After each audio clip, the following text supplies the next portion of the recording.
It's Laura Eubanks of Design for Serenity with your succulent tip of the day and Walkabout Wednesday in my Vista, my February Vista garden. Happy February, everybody.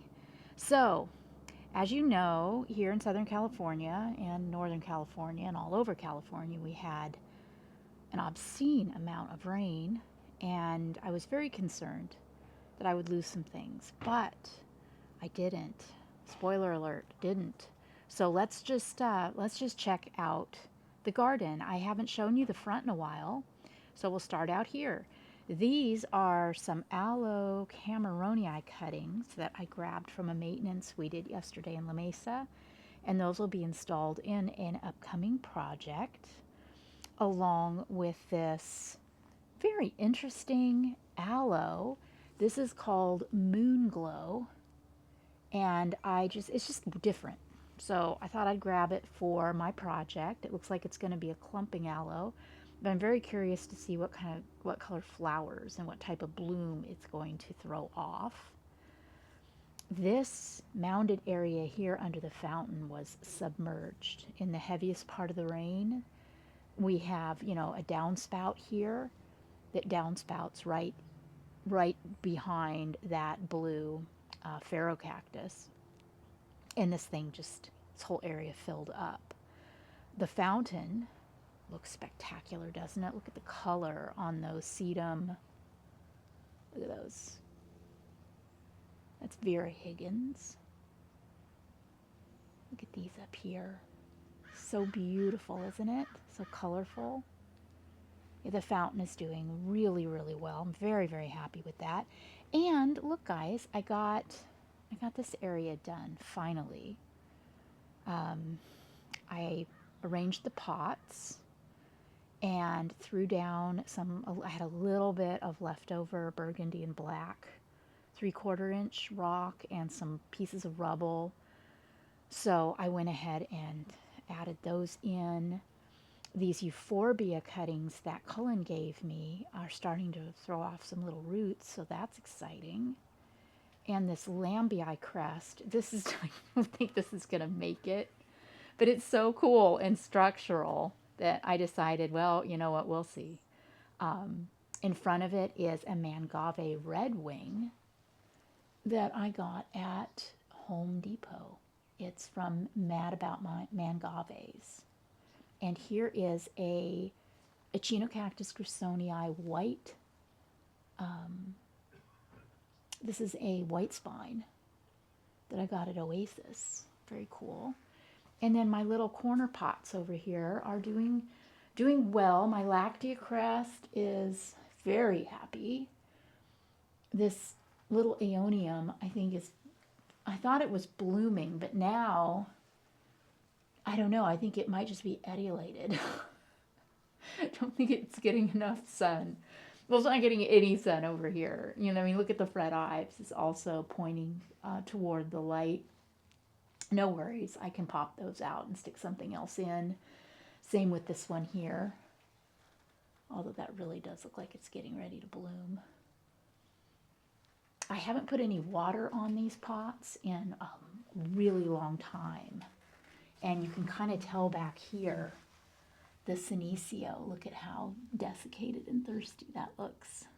Yikes. So I better get some water on this pot. But the Sansevieria and the Tradescantia and everything else in here looks good, so that's nice. Welcome. Let's cut on through. Hey, Bentley. Hey, buddy. We'll just cut on through to the back. Oh, goodness. He's so excited. Mommy was gone for as long as it took to do that intro. You think I'd been gone a year. Oh, wow, what a beautiful sunny day it is today. Let's see what's going on out here. We always start at the fountain, don't we? Kind of work our way through. It is late afternoon. The days are getting longer, yay. It's about 4:30, about 4:15 right now, so you can see how the cactus garden is getting some late afternoon sun. Yep, that's Bentley drinking out of his fountain. Look at that. So beautiful. Everything out here is looking great.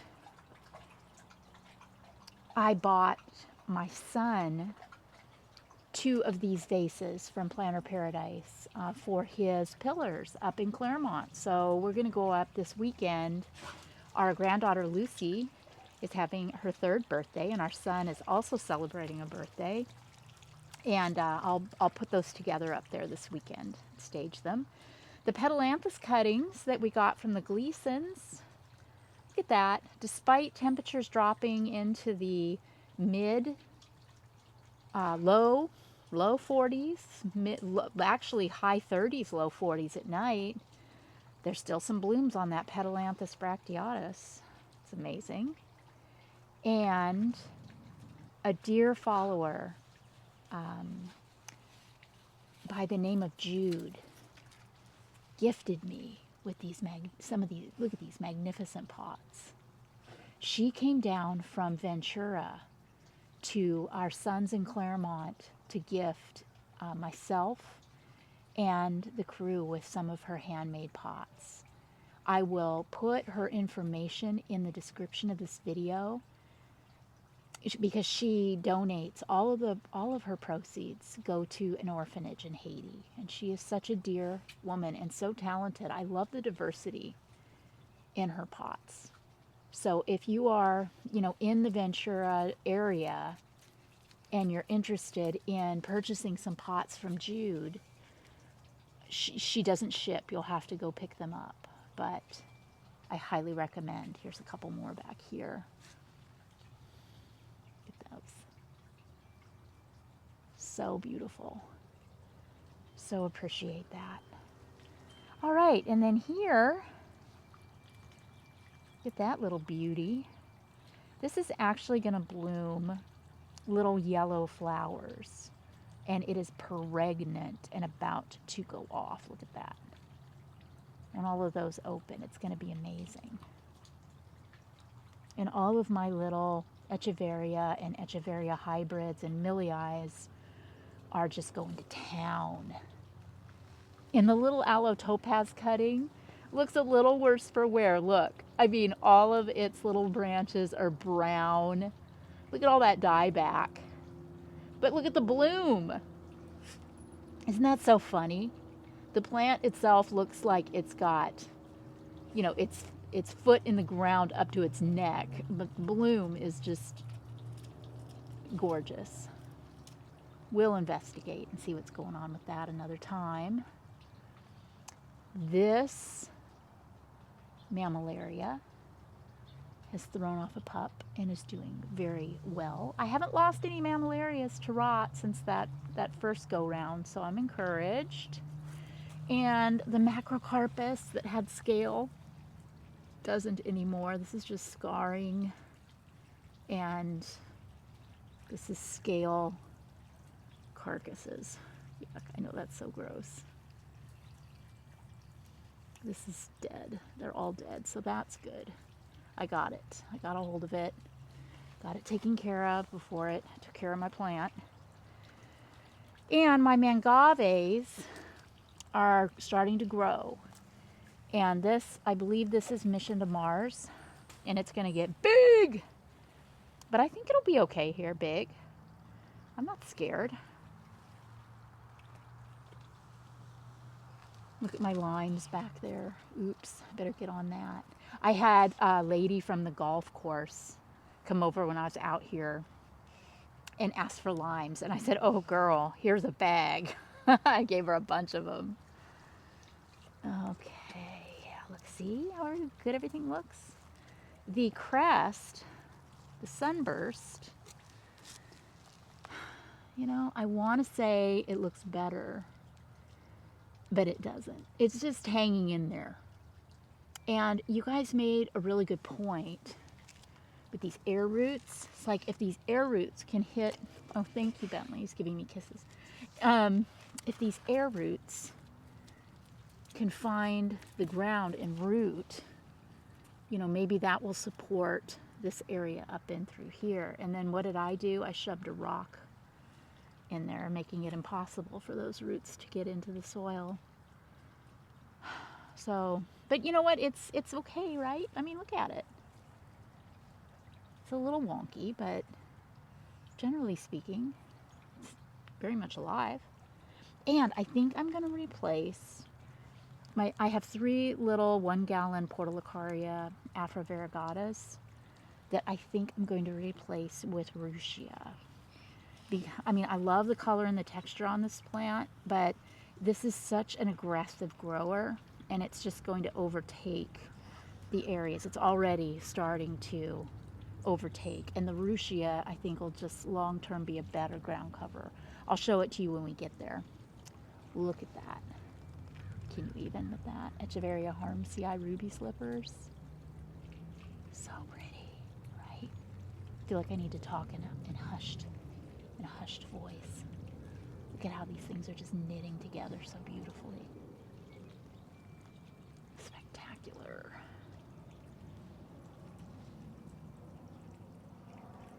What you doing, Bentley? What you see? Oh, he sees a golfer. He's right there. He's a good boy, though. He doesn't generally bark at them, so that's good. And my Cynthia Giddy, look at that. Look, it's like glowing. And my phallus, the barrels at the base are growing and getting big and round, and the wood on this Aluaudia is quite green. So I'm very excited to report little leaves just as soon as I see them. And my booby cactus, no worse for the wear with the rain, looks great. Eve's needle crest is thriving.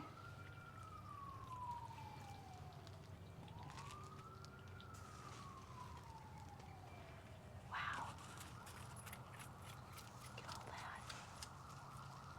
So pretty. Now these aloe distans, you know, these actually though, or is this T-Rex? This one might be T-Rex. Never mind. I'll talk about distans later when I'm actually in front of one, so you're not confused. Here's a Ruchia. Look at that. See, just more compact, tighter, easier to manage than the Portulacaria afrovariegata. So yeah, I think I'll pop a couple more of those in. All of the mangaves are doing beautifully. This trigona looks great. I don't see any scale anywhere. Good, good, good, good. The blue atolls look fantastic. Really, I mean, summer was harder on this garden than the heavy rains and cold temperatures were, hands down. Everything is thriving. I mean, they didn't care about the rain, didn't care about the cold temps. Look at these Fred Ives. And that little Dorothea back here, how red it is. My Ramosissima looks really good. Let's see what's going on there, that crotch. Nope, no alomite, good. Looks great. More Mammillarias, looking good. And my pride and joy, my Tenuata variegate, throwing off some beautiful new buttery yellow leaves. No pups though. Yep, look at this. Are your blue elf blooming? Mine are just getting ready to go off. Oh my goodness. You know, yeah. My little feather cactus that I put in here in the hopes, you know, they look like pearls in the, you know, in the oyster, the clam kind of deal. I'd forgotten that there's no drainage in the ceramic pot, and it flooded, and I clearly lost this one, although this one still looks okay. But I'm afraid to try to drill into this. I think it'll crack. Maybe not. Or I just need to put like a bunch of fiberglass in here or something. It's not fair to the plants to subject them to a pot without holes in it. So I need to come up with another solution for this. Just look at that. Isn't that stunning? Athona capensis. This is another one I have a few of. It's a great spiller, and it will turn very purple if it gets good and stressed, which I'm here for that. And my Lemerii crest hasn't lost a leaf. It's hanging in there. Look at this. Magic.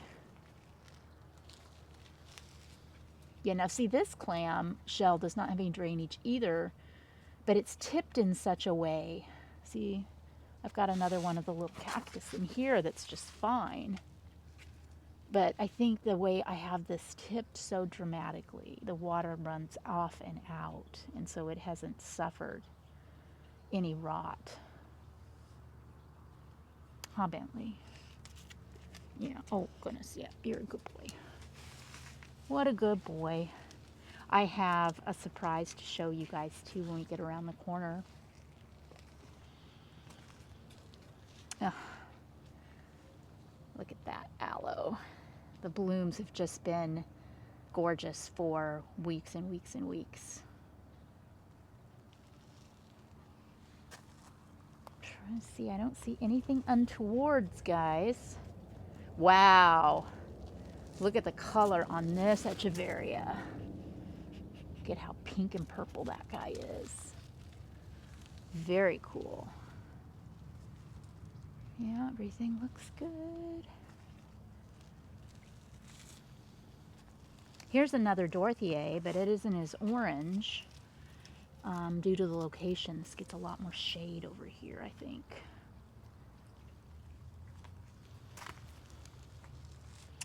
I'm eager to get around and show you something new. Here is, this is not new, but here is my agave Victoria Reginae compacta.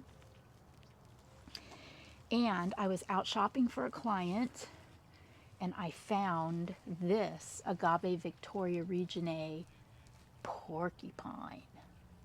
Right? Isn't that so great? There was only one, and so I grabbed it for myself because I had a Pilosoceras in this pot, and I moved it out to a pot in the front yard. So I'd been looking for something to plant in here, and I think I found it, didn't I?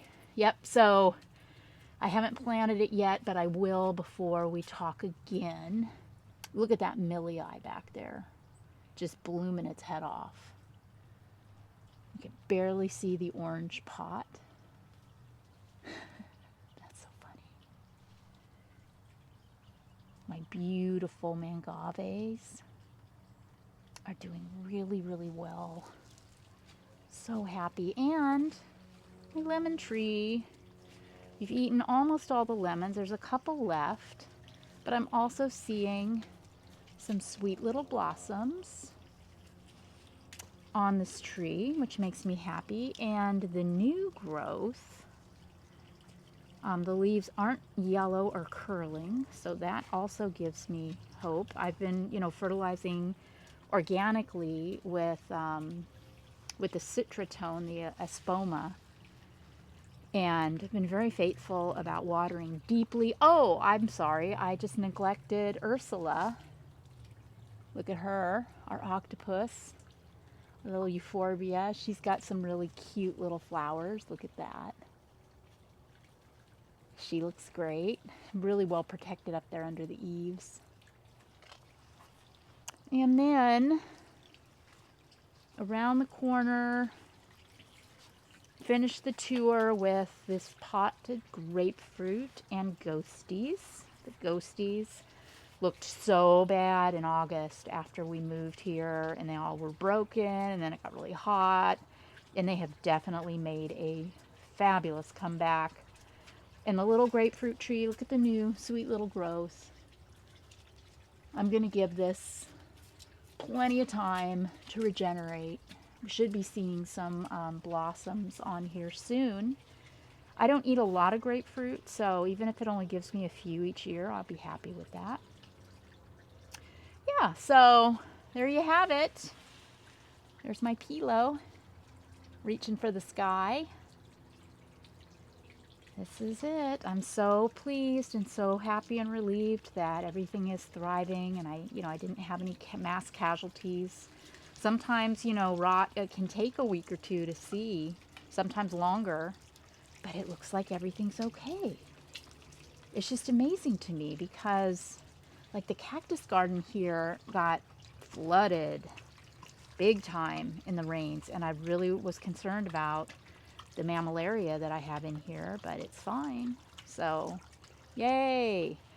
Tomorrow we start a garden renovation in Carlsbad on the cliffs, so be sure and tune in. It's going to be a 3-day, and it's going to be really fun and very magnificent. So I look forward to seeing you guys tomorrow and through the weekend. And then, as I said, on Sunday we're back up in LA, and then next Monday I'm consulting with a follower who wants to do her own installation and just wants me to help her out. So that's what I'm doing. And that one is in Granite Hills, which is a suburb of El Cajon, more inland here in San Diego County. So we'll catch up with you guys later. Happy February. Get out in your gardens. And be sure and check out Jude's pottery. Remember, information about her and her contact info will be in the description of this video. And if you would like to get some really beautiful pots and support a meaningful charity, be sure and do so.